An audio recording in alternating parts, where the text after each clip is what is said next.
we are going to have a little mini tutorial today about teaching a sit, a down and a stand position.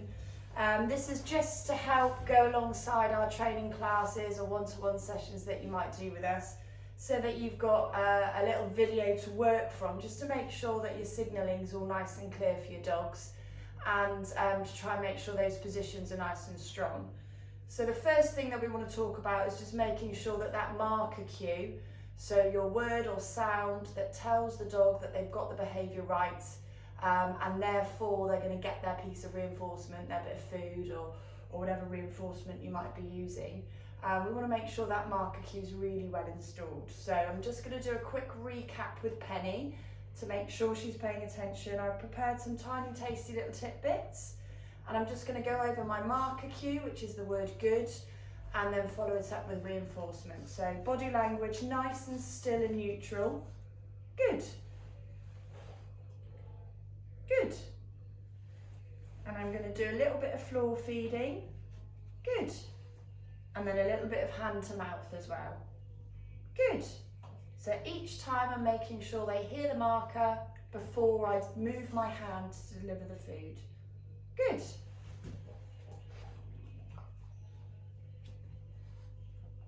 Good. So we're nice and charged with our marker now. So we're going to think about that sit. So a lot of us probably already do a sit, but just to clarify and recap, we normally start with that food lure underneath the nose. We draw it up to the ceiling over the dog's head. Good. And then as soon as the head follows and the bottom drops, we mark and reward. Again. Good. So if the dog's quite good at that, and as you can see, Penny can do that one quite well, we go with no food in the hand. Good. So she follows my hand, and then I mark and reward afterwards. Ready? Good. And now we can see that she's following that hand signal. The next step is just to start adding the word, the verbal cue. The verbal cue that tells the dog, I'd like you to put your bottom on the floor, please. So I've checked that she can follow my hand with no food in it. And now I'm going to add the word. Sit. Good. And if I want to make it a bit harder, I can delay the marker. Sit. Good. So I just hold that position for an extra second. Sit. Good. Before I mark and reward, which gets that lovely sit and hold. So now we've got a nice strong sit happening. We're going to look at down. So with that food under the dog's nose, we go into our sit position. From there, we're letting the dog fuss at the food. I'm keeping my hand nice and still, and I'm drawing the nose to the floor, sort of between the paws. Good. Now Penny's quite good at down, as you can see. So she goes straight flat. But if your dog doesn't go all the way straight to the floor, you can always reward them just for lowering the body. Up you go. So if that were the case, we'd go into our sit, we'd lower the body as far as we can without the bottom coming up. Good. And we'd mark and reward there. But as you can see for Penny, she'll follow that food down. Good. Because we've been doing it for a little while. So now we're following that hand with the food in it. We do exactly the same as we did with our sit. And we're going to try and do it with no food. So same hand movement. Good. And as soon as the dog's body goes to the floor, we mark and reward. Now we wouldn't go without food in our hand until the dogs are really proficient at the movement from sitting to lying down. So into our sit. Make sure we can follow the hand with no food. Good. And as soon as we're flat, mark and reward. So the next step here is to add that verbal marker. So we've taught them the word sit, and now we want to teach them the word down. So following the hand with no food, down. Good. So as the dog starts the process of moving into that body position of lying flat, and we're quite sure they're definitely going to do that down, that's when we say the word. If you say it too soon, you might find your dog just gets up.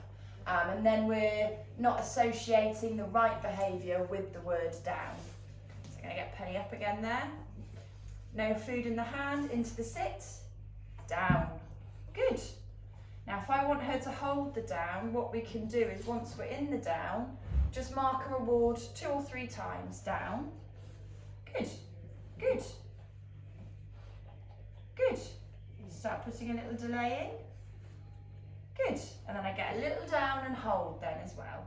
Lovely, Pen. Ready? Go find it. So a little release there for Penny, just because she's working quite hard. So we've got nice clear hand signals, no pressure being applied to your dog's body. We want to make sure they're doing it of their own free will. That's a nice sit. And what we have is our sit and our down. Good. Now if they're quite good at that, you can start thinking about bringing them back up from down into a sit. We've been working on rollover. Good. So what we're aiming to do is to be able to move them from sit into down and back to sit. Good. And you don't want to add that second sit on until they're very good at down. So don't worry about coming from down back up to sit until they're really quick at following that hand movement and your verbal movement, your verbal signal into that down position. So our last behaviour today is a stand.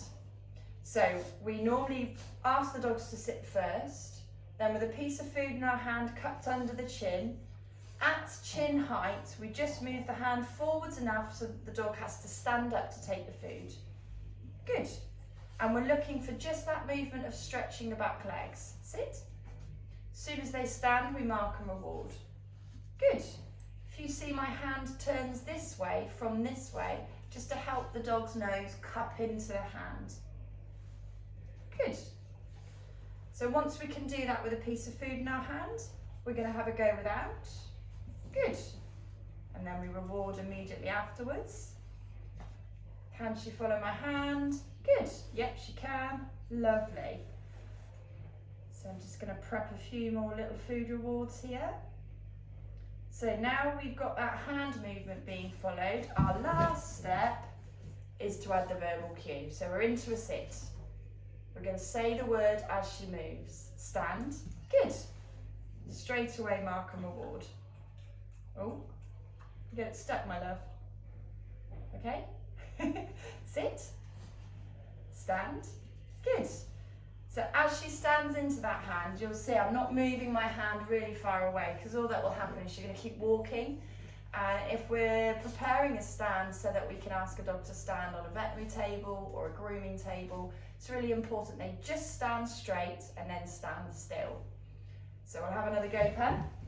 We're just going to see this time if we can hold the stand for an extra second. So into that sit, up into the stand. Good. Going to mark and reward. Good. Mark and reward again. Good. Mark and reward again. Lovely. Very nice, Pen. So by doing, oh, got a crumb. You want that one? By doing nice quick fire marker reward process once she's in the stand, it just helps her to stand still. If you've got a really wiggly dog, a young dog, because Penny's just over a year now, your mark reward might have to be really, really quick fire. Or what you might have to do is hold this hand in that stand and then mark and reward with the other hand each time. And sometimes that just helps them maintain your standing position. Yes, you're being very good, my love. So just finally, a good way to test these 3 positions is to have a little look at a sequence of sits, downs and stands together. So we're going to have a little go with Pen. We go into that sit and then into the down. From that down, we go back to sit. Ready, sit. She finds this one tricky, so we have to wait a minute. Good. I'm going to reward that second sit because it was hard. From that second sit into stand, then into down, and then back to stand. Good. So what we aim to do is practice those 3 behaviours, a sit, a down and a stand, but from each of the alternate positions. So you do sit, down, sit, stand, down, stand. Now for Penny, I gave her a reward on the second sit because of her shape. Coming from a down back up to sit is just quite tricky. So I rewarded that one as an extra in the middle. But other than that, I just gave her one reward at the very end of the sequence. So it also strengthens her concentration, her compliance, and her ability to chain behaviours together. If, say, your dog wasn't very good at downs, but a bit better at sits and stands, we would reward both of the downs within the sequence. Sit, down, good treat. Sit, stand, down, good treat, stand. So this way we're really telling the dogs that you might find that one tricky, that down, but we're going to reward every single one. But the other ones, we're asking for a little bit more before a reward gets earned. Now, before you move on to this stage of working on a longer sequence of behaviour, because you know there's 6 different behaviours there, it's important that each individual behaviour is very well rehearsed, the dogs understand the signals and it's motivated to comply with you. If you start putting the sequence together before then, you will find that their compliance level will just drop off. So you've got to work at each individual, your sit, your down and your stand, to the response to each of those hand signals is really nice and strong. We're going to do it one more time just to show you that last little sequence. You ready, Pen? Are you ready? Got some rewards at the ready. Sit, down, sit. I know it's tough. You can do it. Good.